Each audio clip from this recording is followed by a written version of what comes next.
Culture of Calliope. Demographics. Millions of people live in Calliope, possibly even tens of millions. That might not seem like much, given the trillions out there in the galaxy. But it's plenty big for the long rim. A lot of systems don't top 100,000.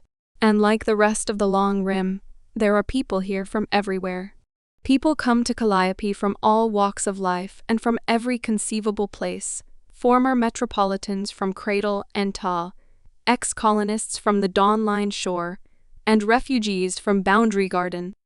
There are Sperry, and there are people from all the houses of the Karrakin. There are people from 1,000 worlds, from Unkulukulu in the Maludis to Kader Idris in the Cascades. The An are here, exiles of the Ecumeny rubbing shoulders with citizens of the Ascendancy. There are also plenty of people who were born here, whose families lived here for generations, all the way back to the first wave colonists, and their ancestors came from 1,000 different worlds too. All this considered, not much stock is put in the question. Are you from around here? The question is, are you here to help? Lots of people came to Calliope from all sorts of fancy places. But it doesn't matter one bit so long as they knuckle down and help with the daily struggle of keeping things running. Being born in Calliope doesn't make you special, and proudly boasting about being descended from first-wave colonists just means you've got 2 massive rubes in your family tree. There's an empathy to Calliopeans. Despite everything, most understand struggle because they live it. Despite Union's best efforts, there are still places out there where the color of your skin, the sound of your voice, or the sort of person you love gets you hate. Calliope's got no time for that. Everyone could be sucking vacuum tomorrow, and if you can stop that from happening, or at the very least make the hours between then and now happy ones, you're welcome, and fuck anyone who says otherwise. Language. Calliope has no official language, but it does have a local dialect of Union Common. It's spoken faster than regular, you see, with more contractions, simplified pronunciation, and a vast array of loan words from other languages. Those used to another dialect of UC might need a little bit of time to get used to it, but it's meant to be easy to learn. There's no standard accent, but most people will be able to tell where you live by how you pronounce Calliope. Calliopean Sign Language is based loosely on Union Common Sign Language, and is usually signed two-handed, although many simple phrases can be signed with just one. Most adults know enough to hold a conversation, although maintenance personnel learn it fully, in order to facilitate communication in very loud or completely soundless environments. Names and identity. The way people in Calliope treat names can seem whimsical or frivolous to outsiders. People introduce themselves with names like Sappho Machette, Apricot Condenser, or Prianashi Function Call, and this leads outsiders to assume Calliopeans just don't take names seriously, or that they're having a laugh at someone else's expense. Calliopeans would reply that, no, it's the other way around. Outsiders take names too seriously. They give them a power and a weight that isn't due to them. A name is simply how someone chooses to be referred to. If someone tells you his name's Sir Sheepington, the fifth of his name, and he's happy for you to call him that, that's all you need to know. Was he born with it? Probably not, but what business is it of yours? In the wild frontier of the Long Rim, there's few legal documents. In fact, many of its inhabitants came out here specifically to escape what their legal documents say about them. It's not polite to dig too deeply into someone's past. And if you're here, there's a good chance you want that same privacy. A time-honored Calliope tradition is the line of sight name. There's a common story to this. Someone comes to the Long Rim, gets asked their name, decides they have to make one up, and then picks something on the spot, based on what they can see, which explains names like wrench caliper or pen magnet. It's not always as sudden, though. Some people pick things they see often, or that have emotional meaning to them. A similar option is to pick a name related to your job. Pilot, farmer, reactor, mechanic, salvage, vent, and so on are common elements of Calliopean names. Other people pick new names from their home culture, or a culture that they greatly admire. There's an in-joke. If you want to find a Karrakin in Calliope, look for someone with a Sperry name. Some people feel no need to hide and keep their old name, but it doesn't make any difference. Your name is how you choose to be known, nothing more. Children born in Calliope are given a birth name by their parents, but one of the system's coming-of-age rituals is picking your own name. Keeping your childhood name past adolescence is seen as a sign of immaturity, so it's common for young people who haven't decided on a name yet, going by temporary. Calliopeans apply the same concept to identity in general. While social bonds are very important, they pay very little heed to the circumstances of one's birth gender, class, sexuality, and so on. What you choose to share with others is your business, and what you choose to keep secret is your business, so long as it brings no harm to those close to you. Food and drink. By necessity, the Calliopean diet is mostly vegan. With the exception of Impact Plaza, no station has the space for animal husbandry. The only animal available in large quantities is the vent crab, the meat of which has been variously described as pulpy, thin, tasteless, and the protein equivalent of the bottom of a slushie after you suck all the flavor out of it. A steak is literally worth more than its weight in gold. You can pull gold out of any decently sized rock, but cows are living methane factories you have to take care of for 2.5 years before you can eat them. It's 10 square meters of space, 45,000 liters of water, and 10 tons of feed for just 285 kilograms of edible meat, an unthinkable extravagance for most Calliopeans.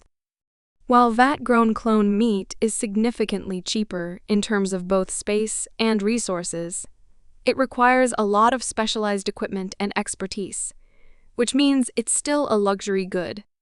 Most burgers in the system are veggie, but that's no bad thing. These issues are hardly new. And spacers got good at making plant-based meat substitutes millennia ago. A lot of Calliopean meals revolve around raw efficiency, plants that grow fast and don't take up much space, producing ingredients that are nutritionally dense for recipes that can be prepared quickly with low effort. Spacer salad, a staple of poorer families all over the system, consists of soybeans, poppy seeds, sunflower seeds, barley, kale, peanuts, and sweet potatoes. Not the most exciting dish, but it's infinitely better than Printlow. All the plants can be grown in microgravity, and it takes just 20 minutes to prepare. Even if a meal hits every nutritional requirement, diversity of diet is important. Endless boring meals take a psychological toll, and that makes survival harder. Consequently, herbs, spices, and other seasonings do a roaring trade throughout the system. Many outsiders are astonished to learn that besides refined metal, one of Hell's Gate's most profitable exports is table salt, mined from the icy moons of Stygia. The system has a long and venerable moonshining tradition. There are functional fermenters and stills in older habitats that date back to the first wave era. Despite their slapdash reputation, these facilities are usually safe booze that poisons its drinkers could threaten the survival of a whole habitat. So manufacturing standards are pretty high. Common alcoholic beverages in Calliope include beer, rice, wine, malt whiskey, sweet potato vodka, and rasbo, a blanket term covering a wide variety of raspberry-based hard liquor. High-quality rasbo is prized throughout the system, and more than one family has clawed their way out of poverty by selling it. Violence. Violence is a part of every Calliopean's life. Calliope is a hostile place, and most of it isn't even human hostility. Some people talk about the void as a malevolent thing, but whether or not you believe that, space will kill you. Even without pirates, debt collectors, and black ops teams, You're in a fight to survive every day of your life. Even the human violence isn't always direct. Charging too high a price for a glass of water kills someone as surely as a bullet. Forcing someone to live in squalor when you could provide them with a clean place to rest is violence, even if you aren't beating them. Burying someone in debt isn't violence? Find a man going gray before his time from the stress of paying his bills and say that to his face. There's a lot of overt human violence, too. The pirates have a rule about not preying on permanent residents of Calliope, but that's inconsistently enforced. Visitors are the juiciest targets. After all, they're the ones bringing fresh money and goods into the system. But when there's not many visitors and a payment is due, any mark will do, even a fellow resident. It doesn't end there, though. Every so often, a visitor who gets ripped off in Calliope looks to take revenge, or comes to the system looking for someone who's hiding there. If they're really serious about it, they bring in their own paramilitary forces. If they don't know who they're looking for or where they're hiding, and don't approach their task with due care and restraint, things can get ugly real quick. Calliopeans have developed an etiquette to violence.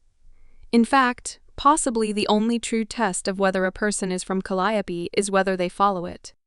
Calliopeans accept that violence happens, and people will get ripped off, hurt, even killed, but they have a right to fight for themselves. It goes something like this: only fight if you need to. Don't kill unless you need to. If you need to kill someone, don't trick them into thinking surrender is an option. And if surrender is an option, make sure everyone knows it. Given that they live in such a violent place, the residents of Calliope have also developed a lot of ways of regaining a sense of control over violence. Extreme sports are popular in the system, and no-holds-barred mech combat is one of the least exotic. From cloud skipping in the upper atmospheres of gas giants to rocket sledding on the ice flats of major moons, Calliopeans have an endless variety of ways to voluntarily expose themselves to peril, because there, at least, the risk of death is their choice. Internal organization. There's no interplanetary government in Calliope, no recognized central authority that handles security, commerce, or social services. Union, despite claiming all of humanity as its purview, does not recognize Calliope as a member system on a practical level. That doesn't mean Calliope has no politics, though. Quite the opposite. Politics in Calliope are complex, omnipresent, and often brutal. Labor unions are in a constant struggle with executives, barons, and moguls. Station administrators have to contend with pirates seeking protection money and out-of-system traders who think they can pull a fast one on backwater yokels.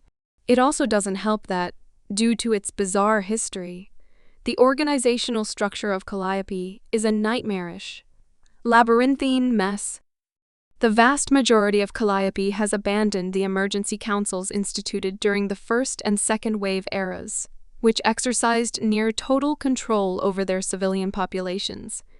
With the exception of Furnace City, none of the Big Four ever actually had an emergency council. Vestiges of that system remain, however, particularly on smaller settlements. Most settlements retain some aspects of the Calliope Project's organizational structure, with a station director acting as chief executive, advised by a staff council of department heads. Legally speaking, a director must be appointed by the project, but no official statements have been received from it in over a century and a half, so most stations just hold elections. While corporate power mostly evaporated along with the Calliope project, there are still local businesses, such as agricultural giant Impact Dynamics and the icebreaker Borealis Board, who exert significant influence on local affairs by dint of the services they provide and the finances they command. With this in mind, Calliope's position as a legal gray space made the existence of labor unions even more essential than in core space. Technically, the utopian pillars apply everywhere, but it wasn't exactly as if Union was going to send regular inspections.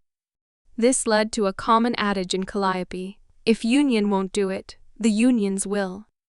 To this day, there's a strong union culture across the system, and to be considered a scab or a line crosser is a social black mark in most circles. External politics.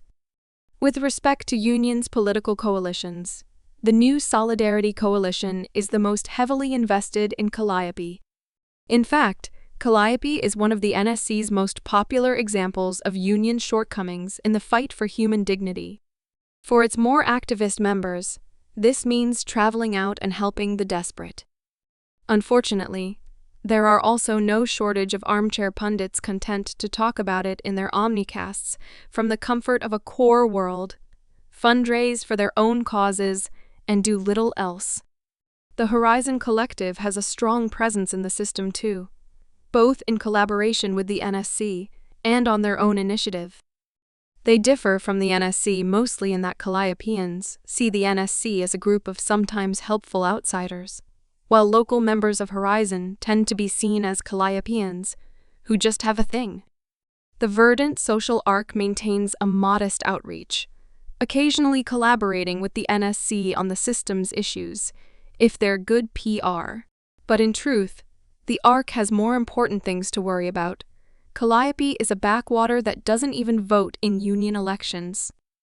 The Interstellar, Fourth Column, and New Humanity Front are non-entities in Calliope, each considering it irrelevant for their own reasons. Of the major corporate states, IPS-N has far and away the largest presence in Calliope, using it both as the stopover point in the majority of its transits through the Long Rim and as a dumping ground for troublesome or underperforming employees. Harrison Armory's presence in the system is minimal, exercised mostly through Phase Shift, a mining subsidiary it established half a century ago to supply its Dawn Line Shore research campuses. SSC has a small but definite presence in the system, maintaining a well-stocked augmentation clinic on the Icebreaker Borealis and satellite offices in every major settlement. The reason for this interest is unknown, since there seems to be little chance it's turning a profit. The Karrakin trade baronies are deeply unwelcome in Calliope, due to an extensive and successful series of Harrison Armory propaganda campaigns. Shared struggle. A common theme of Calliopean culture is the idea that all are part of a shared struggle. There's a saying, the richest ass in Calliope sits one day further from death. Money can't patch a cracked hull, grow a pack of rice, or replace air filters. Only people can do that. Calliopean philosophy is clear. You need people, and people need you, whether or not you admit it. Calliopeans tend to be multi-talented, with every adult and most children knowing basic maintenance and first aid. Common wisdom says anyone who's 16 standard years old should be able to patch an air leak, swap a water filter, and treat acute radiation sickness. Most people on a station work shifts in maintenance crews from time to time, mostly on simple tasks, like cleaning, part replacement, and local patch jobs. For more specialized work, there's a large contingent of engineers, mechanics, and technicians known to Calliopeans as wrenchies. Wrenchies have their own subculture, with its own dialect and an array of colorful superstitions about Calliope's unreliable technology. Outside of keeping a habitat and its people in one piece, Calliopeans occupy their free time with pursuits that can hold their attention and contribute something to their community: music, art, writing, storytelling, cooking, coding. Anything's good, so long as it can bring others joy as well. Either your hobby or your job should give back to the community, ideally, both. This theme pervades Calliope's culture. A lot of its stories aren't about one person, but people in tough situations, working together and helping each other. A writer once pegged Calliope's most prominent cultural element as catchy work songs, and it wasn't without a hint of truth. Improvisation. Printers are expensive in both energy and materials, and the ones in Calliope are outdated, inefficient, and constantly backlogged. The system's manufacturing base is piecemeal and scattershot, with part shortages plaguing every industrial sector. In this climate, the ability to reuse existing materials or invent workarounds has become a distinct cultural virtue. Calliope's early orbital habitats were ad hoc constructions, built by necessity with equipment and components not designed for the purpose. Once the Calliope project knew what it was working with, prefab station kits were sent and deployed. But as the Pyrite Age drew to a close, the system's citizens were once again forced to improvise. What was lying around had to be sufficient. There was nothing else to use. This emphasis on improvisation can be felt in every aspect of Calliope's culture, from obvious things like the construction of stations and mechs to areas like music, art, and food. Calliopean cuisine is adaptive. It has to be. You can't stake a business on selling tomato soup every day because there might not be any tomatoes tomorrow. Food stands change their menus daily because people need to be fed, and they can only cook what's available. If vent crab meat is all there is, you need to cook it, with enough nutrition that people stay healthy and enough flavor that people can force it down. Calliopean chefs can often seem like miracle workers, given what they have to operate with. New retro stasiscore is a music genre that samples the bland, generic, soothing music played on sleeper ships, just after you wake up from stasis, then chops and remixes it into a sort of nostalgic, vibe-heavy chill-out track, often with rapped vocals. One pastime is sci-diving, a mixture of signal analysis and hacking. Systems across the long rim, Calliope in particular, are full of forgotten satellites, server farms, broadcast towers, wrecks, beacons, and other junk that still has active transceivers. Old transmissions are still bouncing around, picked up and rebroadcast by a vast array of repeater stations, from first-generation distress calls to the decaying comm chatter of Armory Barony fleet battles or Pyrite Age advertisements. There's valuable data out there, beneath terabytes of garbage. Sci-divers search for it, sifting through the noise like digital salvage crews. With knowledge of what to look for and how to look for it, you can pull blueprints, passcodes, military intelligence, or even paracode out of the wavelengths. Even the less juicy stuff is still worth something. Calliope's music scene will pay a lot for genuine recovered audio samples. A slim plurality of Calliope's sci-divers are Horizon affiliates, but Horus claims almost as many. External perception. Despite its position on the margins of Union, Calliope is far from unknown. In fact, it might be the most well-known system in the long rim, occupying space in the public consciousness far beyond its political relevance. Its largest, most profitable cultural export is mech combat. The kind of live-fire mech brutality the galaxy craves is illegal to conduct in most Union jurisdictions, but it's perfectly legal to watch. If you're a decent fighter, there's money to be made making your robot punch other robots. Arenas dot the system, although the vast majority are on the icebreaker Borealis. There are 3 major leagues in Calliope, known as the 3 Elements. The Moon Glacier League is sponsored by the board of Icebreaker, and as such has an extravagant budget and lavish production quality. The Thunderstorm League is sponsored jointly by SSC and IPS-N, and so tends to feature a lot of their mechs. Hell's Gate's Hellfire League is entirely revenue-funded with no major sponsors, so tends to be the least profitable, but is supported by a large contingent of purists who consider it a more authentic experience. There are also a surprising number of omnivids set in Calliope. It's a popular place to set dramas and thrillers, and this contributes to the system's visibility. However, none of these shows are actually filmed in Calliope, nor do they employ Calliopean writers or actors, nor do Calliopeans receive any of their profits. There was a recent scandal where it came to light that Ultima Ratio Motion Pictures had built A2 scale, fully operational replica of Hell's Gate for filming the 3rd season of The Life Incandescent. As Calliopean political omnicaster Katie Amville put it, they will spend so much money to not pay us any money. Another problem arises from Calliopean representation existing almost entirely outside their control. People form opinions about Calliopeans based on what outsiders write about them. The omnidramas portray Calliope as a place rife with deprivation and violence, which, to be fair, it is. But moments of Calliopean joy, solidarity, and warmth are rarely seen. There's an almost pornographic obsession with human suffering, portraying all Calliopeans as either victims, criminals, or a razor-thin margin of troubled anti-heroes. In recent years, however, Calliopeans have started to speak for themselves. Calliopean music, poetry, and fiction, having already achieved subcultural success in Union, is going mainstream.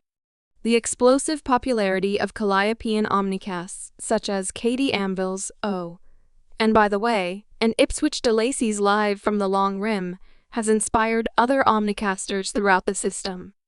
The board of Icebreaker is bankrolling its own motion picture studio, which promises to employ only local talent and writers. The duality. The duality of the tyrant and the saint, often just the duality, is an ancient philosophical concept with an unclear genesis. It consists of two texts, the tyrant upon the mountain and the saint upon the mountain, two stories that appear to be at once the same and very different. They revolve around a character who bears no name other than the tyrant or the saint, respectively. The world in which the character lives is ruined by the greed, corruption, and selfishness of the rich and powerful. The character possesses a great power, the nature of which is not elaborated upon except to note that neither science nor faith could explain it. The stories diverge at this point, with the tyrant using their power to wage an unrestrained war of revenge against their oppressors, heedless of collateral damage. Meanwhile, the saint uses their power to protect the marginalized and uplift victims of injustice. The stories converge again after each character's respective victory. Both characters withdraw to seclusion atop a mountain, with the tyrant leaving only to punish disobedience, and the saint never leaving at all. A commoner comes to the mountain to ask a question of the character, with both question and answer varying depending on which text is read.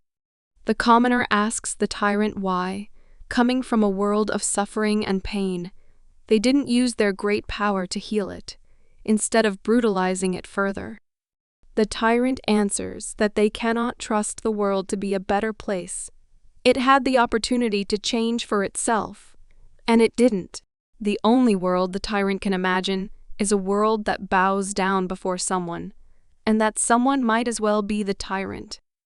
The commoner asks the saint why, with all the good they've done for the world, they don't participate in it. The saint answers that they saw what concentrated power is capable of. It created the society they fought against. If they once again immersed themselves in the world, they fear they would feel too great a temptation to control it, under the pretext of ensuring mistakes were not made.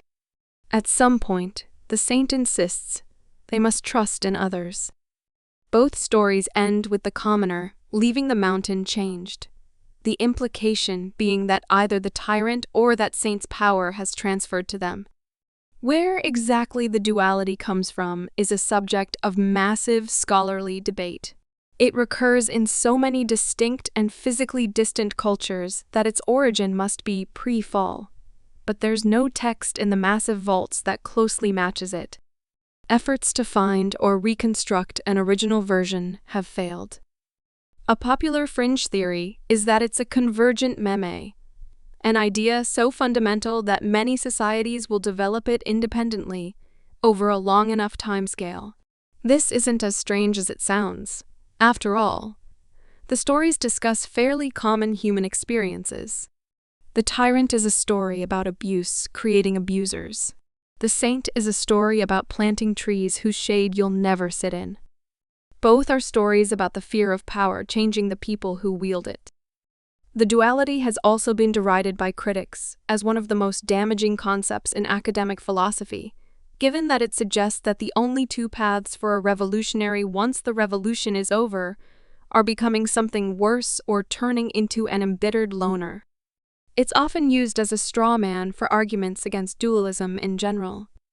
Another observation about the duality is that the protagonists of both stories are obviously the same person. What appears to be two stories is, in fact, just one with two interpretations. What's curious is that this appears to have been intentional. Both parts of the duality appear to have been the work of a single author. Out in the long rim, there's a popular identification with the commoner, an often overlooked character with little agency, whose only notable act is to ask a powerful entity why they're not helping. There's also an uncharitable interpretation of Union as the saint, a weak character who could do so much more to help if they weren't terrified of their own power. The tyrant is the water barons, the pirate bands, the landlords, people stuck in the same hellscape as everyone else, using what power they have to make things even worse. In Calliope, the duality is many things. Conmen sell counterfeit original texts to the gullible. Wrenchies debate it to pass the time on repair jobs, and muse addicts attempt to place public figures into either tyrant or saint categories. The infamous Why Jerry Masters is the Tyrant thread was locked after 12,239 pages of furious debate. Vent crabs. The closest thing Calliope has to a mascot animal is the vent crab. A dryland crustacean analog lifeform the size of a large house cat whose planet of origin has yet to be determined. Vent crabs actually more closely resemble lobsters. They are social animals that live in large packs, eat almost anything, and build intricate nests in warm, dark, enclosed areas. Vent crabs are a constant nuisance on stations across the long rim, raiding food storage, stripping wires to build their nests, and leaving waste on important machinery. Individuals will flee perceived threats, but in large groups they will attack as a swarm. This is usually unpleasant rather than life-threatening. Their pincers can cause nasty cuts and pinches, but a human can outpace them just by walking briskly, and they have very poor object permanence, tending to give up the chase once a threat is more than a few meters away. Elsewhere, Calliope might be a place you go to escape wherever it was you came from, but you never truly escape that. You carry it with you, in memories, in the food you cook and the way you speak. Calliope's culture and history is shaped in part by the places people come to it from. Obviously, you could come to Calliope from just about everywhere, but there are some places that have had far more historical impact on it than others. Aunic Space. The troubles in Boundary Garden are pushing more and more of its citizens to flee. For many of them, the best place to flee is as far from Aunic Space as possible thus. The small but notable presence of Aunic peoples in Calliope. Most Aunic Calliopeans, Callions, are former citizens of the Ecumen and its government in exile on Cornucopia, but there are a few expatriates from the Ascendancy too. The complex religious and political tensions between these groups have also been imported, and are as confusing to Calliopeans as they are to anyone else outside Aunic Space. IPS-N. Interplanetary Shipping North Star is dedicated to delivering outstanding products with unparalleled quality of service in a no-nonsense package, ensuring swift, safe, secure delivery to any point in the galaxy. While Smith-Shimano obsess over form, and Harrison Armory loses itself in its political ambitions, IPS-N is here for one thing only: to deliver raw functionality. Which is to say that while the other corporate states have complex motivations, there's nothing to IPS-N but raw, unfettered capitalism. Calliopeans from IPS-N fall into two groups: those here temporarily as part of an assignment, and those here permanently because IPS-N wants rid of them. The majority of the Long Rim's nadir shipping routes pass through Calliope, and so IPS-N needs a presence in the system, but nobody wants to work there. Thusly, reassignment to the Calliope branch office is a common threat made to underperforming workers. It's rarely carried out, but not never. Likewise, unpopular or low-value crew members on IPS-N vessels often get a Calliope layover. Their ship departs without them. They're told the next one with a personnel vacancy will be along in a few months. But the writing is on the wall. If your last ship didn't want you, the next one won't either. IPS-N Calliopeans, or Calypsons, tend to be divided into those who are still trying to impress the corporation that marooned them here, and those who've turned their backs on it and are trying to make the best of things. Harrison Armory. The shining jewel of the purview, Ras Shamra, is a world that exemplifies Harrison Armory's worldview: frozen stagnation on one side, hellfire chaos on the other, and in the middle, a razor-thin line of beauty, civilization, and order. It is this tightrope, so says the word of Harrison, that man must walk. But the thing about tightropes is that it's easy to fall off. Get enough demerits on your social, and the purview is no longer a kind and welcoming place. There are a dozen cliché stories, but they become clichés for a reason. Asked the wrong question, looked at the wrong file, upset the wrong superior, turned down the wrong street at the wrong time. Wynyard became a pariah for writing a poem. It could happen to you, too. Nobody tells you this, but your social can get to a point where it's basically unfixable. How can you earn credit when the military won't accept a delinquent, and no civilian business will employ you either? They ding you for vagrancy, but most of the better housing requires a social you don't have. If you live in the rural tenements, you can't get on public transit with a score so low. You could go to Union. Union claims to house and feed everyone, but the purview told you a lot of horror stories about the debriefings Union inflicts on former purview citizens. Maybe that was just propaganda, but you don't want to take that risk. Defect to the Karrakin? Oh, sure. Live the rest of your life as a traitor in the one place in the universe that hates you more than your former colleagues. There are no good options. They won't let you migrate to the Dawn Line shore, either. Nobody wants a failure in the brave new world the purview's building there. But a lot of the transports heading out that way accept anyone as a workhand, so long as you're very clear on the fact that you'll be getting off halfway in the long rim. How well a former citizen of the purview fits in around Calliope is determined by humility and outlook. Die-hard Armory loyalists, or those who look down on long rim residents as uncivilized, are unlikely to find much welcome, even among their fellow exiles. But others accept that, just like everyone else here, they've been discarded. Nobody who lives here is special, but everyone who lives here is important. Karrakin trade Baronies. To say that the Baronies are not well liked in Calliope would be an understatement. They are the worst of fair-weather friends, happy to take the vast mineral riches of the system and pay a pittance for it, then abandon it when a more convenient arrangement presented itself. This is hardly fair. The Baronies were far from the only major power to do this. After all, Harrison Armory was at least as guilty as the Karrakin, but the purview has better propagandists.